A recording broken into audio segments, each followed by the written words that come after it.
Elections में आए दिन झगड़ों में एक मेन मुद्दा पैसों का उठा है, जब कांग्रेस लीडर राहुल गांधी ने यूनियन के खिलाफ उंगली उठाई, ये कहते हुए कि उन्होंने जानबूझकर कांग्रेस पार्टी के बैंक अकाउंट्स को फ्रीज करवाया है ताकि उन्हें इलेक्शंस में मुश्किलें झेलनी पड़े। हालांकि वहीं दूसरी ओर सुनने में आ रहा है कि ये अकाउंट्स इसलिए फ्रीज हुए हैं क्योंकि कांग्रेस ने इनकम टैक्स की रिटर्न फाइलिंग लेट की थी और जिसकी पेनल्टी उन्होंने अभी तक भरी नहीं है। लेकिन कांग्रेस भी चुप नहीं बैठकर इसे झूठी खबर बता रहे हैं, जिसके पीछे बीजेपी का हाथ है। पैसों का मुद्दा पॉलिटिक्स के अलावा सरकारों के बीच भी झगड़े का कारण बन गया है, जब कर्नाटका स्टेट गवर्नमेंट ने यूनियन के खिलाफ कदम उठाते हुए सुप्रीम कोर्ट का रुख किया है। जस्टिस BR गवई और संदीप मेहता की बेंच के सामने कर्नाटका की ओर से मौजूद सीनियर एडवोकेट कपिल सिब्बल और सेंटर की ओर से मौजूद होकर सॉलिसिटर जनरल तुषार मेहता के बीच काफी हीटेड आर्ग्यूमेंट्स देखने को मिले हैं और यहाँ तक कि सुप्रीम कोर्ट बेंच ने भी सेंटर से खूब सवाल जवाब किए। कोर्ट के अलावा कर्नाटका स्टेट गवर्नमेंट और यूनियन के बीच भी काफी आर्ग्यूमेंट्स देखने को मिल रहे हैं और पूरे मामले की शुरुआत होती है कर्नाटका स्टेट गवर्नमेंट के सुप्रीम कोर्ट जाने से,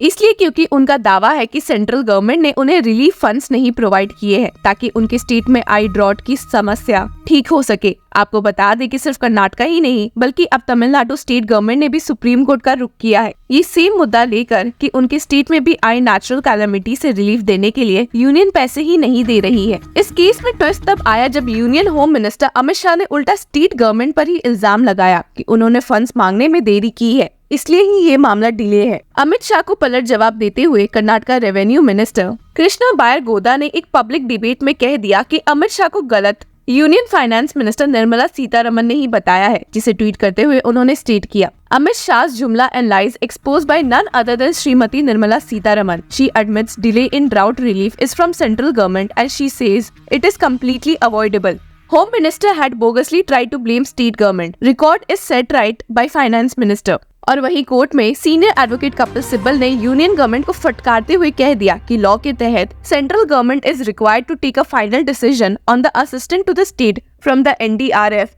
within a month of the receipt of the interministerial central team. However, that period was over in December 2023. लेकिन सीनियर एडवोकेट कपिल सिब्बल के आर्गुमेंट सुनकर सॉलिसिटर जनरल तुषार मेहता भड़क गए और कहा कि अगर Karnataka state government case file करने की जगह यूनियन गवर्नमेंट के पास आती थी तो मामला तुरंत सुलझ भी जाता था। SG मेहता ने इस केस की टाइमिंग पर भी सवाल उठाया कि लोकसभा इलेक्शंस के ठीक पहले अपोजिशन स्टेट्स यूनियन के खिलाफ सुप्रीम कोर्ट पहुंच रही है और कहा, We know the timing of these petitions. Lordships may not issue notice. It also becomes a news. हालांकि हियरिंग काफी इंटेंस हो गई थी और सुप्रीम कोर्ट बेंच बोलने पर मजबूर हो गई कि let there not be a contest between union and state. आपको बता दें कि सुप्रीम कोर्ट बेंच खुद ही काफी चौंक गई थी कि भला कैसे इतने स्टेट्स एकदम से सुप्रीम कोर्ट आ रहे हैं रिलीफ की मांग करते हुए, और यूनियन को बोला भी था कि आखिर कितने बार स्टेट्स को कोर्ट में आकर मदद लेने की जरूरत है। Supreme court bench stated, how many times the states have to come to court. ये सुनकर तो SG तुषार मेहता और सेंटर की ओर से मौजूद अटॉर्नी जनरल R वेंकटरमनी ने सुप्रीम कोर्ट बेंच से 2 हफ्तों का समय मांगा ताकि वे यूनियन गवर्नमेंट से एक जवाब लेकर मौजूद रहे, जिसके बाद बेंच ने इस मामले को 2 हफ्तों के बाद के लिए पोस्ट कर दिया। इसी बात की खबर देते हुए रेवेन्यू मिनिस्टर कृष्णा बायर गोदा ने ट्वीट करते हुए बताया, honourable supreme court directs government of India to take a decision and file a statement in 2 weeks. Honorable Supreme Court said, how many times the state have to come to court? Government of India said they will resolve the issue and come back to court. आपको बता दें कि जिस public debate में कृष्णा ने ये अमित शाह के खिलाफ बोला था, उसमें फाइनेंस मिनिस्टर निर्मला सीतारमन को भी इनवाइट किया गया था, हालांकि वे वहां नहीं पहुंची थी। इस डिबेट में रेवेन्यू मिनिस्टर कृष्णा ने डॉक्यूमेंट शो करते हुए कहा भी था कि उन्होंने यूनियन के पास जाने में देरी नहीं की थी and stated, We declared drought on September 13, 2023, 48 days before the October 31 deadline for the same. We submitted a memorandum seeking drought relief on September 22, 2023. The central team visited the state between October 4 and 9, 2023. The team further submitted its report on October 20, 2023. The subcommittee of the National Executive Committee (SCNEC) held a meeting on November 13, 2023, and on November 20, the Supreme Court. The SCNEC made its recommendations to the Home Ministry. सिर्फ यही नहीं, उन्होंने अमित शाह की बातों को फटकारते हुए कहा कि इस केस में कर्नाटका स्टेट गवर्नमेंट ने PM मोदी से भी मुलाकात की है, फिर भी कोई रिलीफ अभी तक कैसे नहीं मिली। He stated, While Mr. Shah now claims that we declared drought 3 months late, a delegation of the state government led by Chief Minister Siddaramaiah met him on December 20, 2023, when he assured us that he would hold the meeting on December 23 and clear the funds. We have also met the Prime Minister in this regard. The union government, in the minutes of the meeting circulated recently, said the Karnataka model of declaring drought was to be adopted by all states. अपनी बात रखते हुए कृष्णा ने finance minister Nirmala Sitharaman को भी नहीं छोड़ा और उन्हें फटकारते हुए कहा कि इंडिया में कर्नाटका ने हाईएस्ट पर कैपिटा टैक्स दिया है और देश के इकोनॉमी को खूब सपोर्ट करती है। ऐसे में उन्हें सिर्फ अपना हक चाहिए और कुछ नहीं, he stated. Following the GST regime, states have little space to generate their own resources at their own discretion.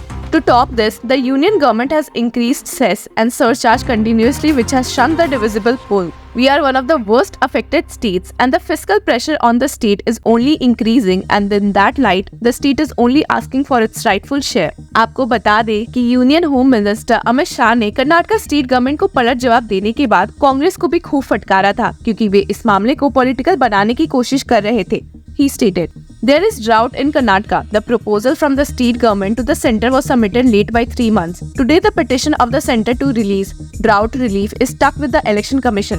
सिर्फ यही नहीं, आपको बता दें कि हियरिंग के दौरान सीनियर एडवोकेट कपिल सिब्बल ने इलेक्शन कमीशन ऑफ इंडिया को भी इस केस में एक पार्टी बनाने की मांग की है, ताकि पता चले कि असल में यूनियन की गलती है या नहीं।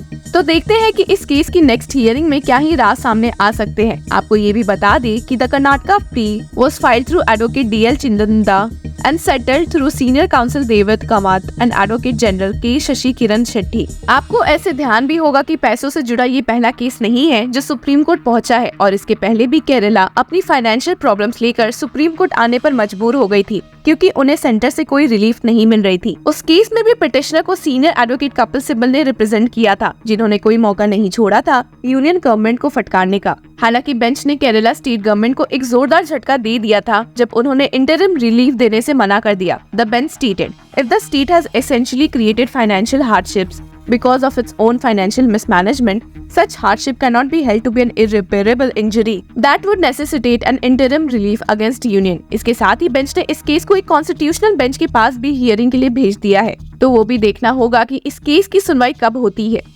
और पिछले साल Punjab government had also moved the top court over non-reimbursement of statutory fees allegedly running into over rupees 4,000 crores that the state had levied on behalf of the central government during procurement of food grains। तो देखना अब ये है कि क्या ये पैसों की लड़ाई अब खत्म होगी या नहीं। इस बारे में आपकी क्या राय है, हमें कमेंट सेक्शन में जरूर बताएं। Until then, keep following law चक्रा।